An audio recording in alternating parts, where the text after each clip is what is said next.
News one north ইষ্টৰ আজিৰ এই প্ৰতিবেদনলৈ আপোনাক স্বাগতম। আপুনি চাই আছে দেশৰ এটা অগ্ৰণী নিৰ্ভীক নিৰপেক্ষ channel news one north east. সমাগত 2026 বিধানসভা নিৰ্বাচনক লৈ ৰাজনৈতিক দলৰ তৎপৰতা বৃদ্ধি পোৱাৰ সমানেই বৃদ্ধি পাইছে 6 জনগোষ্ঠীৰ জনজাতিকৰণক লৈ আৰম্ভ হোৱা প্ৰতিবাদ।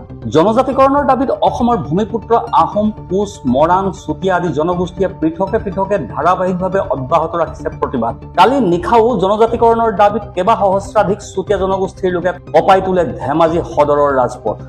নিজৰ অধিকাৰ সাব্যস্ত কৰাৰ বাবে সন্ধিয়াৰ ভাগত দলে বলে ৰাজপথলৈ ওলাই আহিল শ শ চুতীয়া লোক। প্ৰতিবাদকাৰীসকলে বাহিৰ কৰে বিশাল জোৰ সমদল।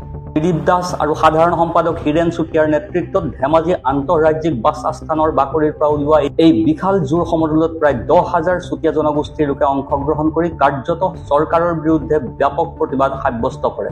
প্ৰতিবাদী জনতাই সমদলত অংশ লোৱাৰ সময়ত 6 জনগোষ্ঠীক জনজাতিৰ মৰ্যাদা দিয়ক, চুতীয়াসকলক জনজাতিকৰণ কৰক, অসম চৰকাৰ হাই হাই, কেন্দ্ৰীয় চৰকাৰ হাই হাই, দিল্লী দিছপুৰ হুঁচিয়াৰ, ন' এছটি ন' ৰেষ্ট, আমাক জনজাতিকৰণ লাগিবই, আমাৰ দাবী মানিবই লাগিব, জনজাতিকৰণ আমাৰ ন্যায্য প্ৰাপ্য, জনজাতিকৰণ আমাৰ ন্যায্য দাবী, জনজাতি আমাৰ জন্মগত অধিকাৰ, ট্ৰাইবেল সংঘ মুৰ্দাবাদ, আদিত্য খাখলাৰীৰ দাদাগিৰি নচলিব, এছটি লমেই লম, লাগিলে মৰি যাম ইত্যাদি শ্লোগানেৰে প্ৰায় 2 ঘণ্টা ধৰি প্ৰতিবাদেৰে মুখৰ কৰি তোলে ৰাজপথ।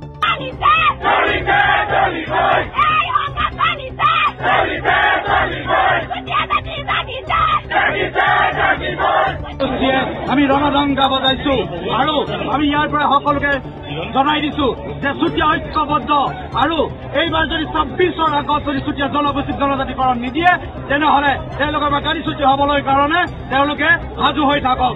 আমি অকল চুতীয়াৰ কাৰণে জনজাতিকৰণ বিচাৰি থকা নাই, আমি জনজাতিকৰণ বিচাৰিছো 6 জনগোষ্ঠী জনজাতিকৰণ আৰু আমি অকল জনজাতিকৰণ পালে যে 6 জনগোষ্ঠী ইয়াৰ পৰা উপকৃত হব সেয়া নহয়। বৃহত্তৰ অসমত বসবাস কৰা প্ৰত্যেকজন খিলঞ্জীয়া, প্ৰত্যেকজন ভূমিপুত্ৰই ইয়াৰ পৰা লাভালাভ হব বা গোটেই অসমখন সুৰক্ষিত হব।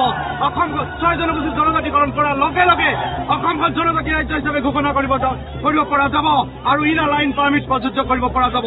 এই কথাষাৰ সকলোৱে বুজি উঠা উচিত, এইটোকে মই কৈছো আৰু ইয়াৰ পৰাই আমি সকলোকে সকীয়াই দিছো যে 26 শেষ, ইয়াৰ পাছত কিন্তু কোনো আৰু চুতীয়াসকলক যাতে প্ৰতাৰণা দলিল হিচাপে ব্যৱহাৰ নকৰে তাকে ইয়াৰ পৰা। সমগ্ৰ ধেমাজি নগৰ পৰিভ্ৰমণ কৰা প্ৰতিবাদী সমদলটোৱে নগৰৰ মাজভাগত সমদলৰ সামৰণি পেলায়। এই সমদলক সন্মুখৰ পৰা নেতৃত্ব দিছিল চুতীয়া যুৱ সন্মিলনীৰ কেন্দ্ৰীয় সমিতিৰ সভাপতি কৌস্তভ চুতীয়াই।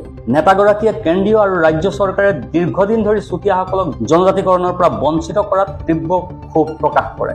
সংগঠনটোৰ কেন্দ্ৰীয় সভাপতি কৌস্তভমণি চুতীয়াই কয়, বিজেপি শাসনলৈ আহিলে 100 দিনৰ ভিতৰত জনজাতিকৰণ দিম বুলি কৈছিল, কিন্তু বহু বছৰ পাৰ হৈ গ'ল, লুইতৰ বুকুৰে পানী বাগৰি গ'ল, কিন্তু বিজেপিয়ে প্ৰতিশ্ৰুতি ৰাখিব নোৱাৰিলে।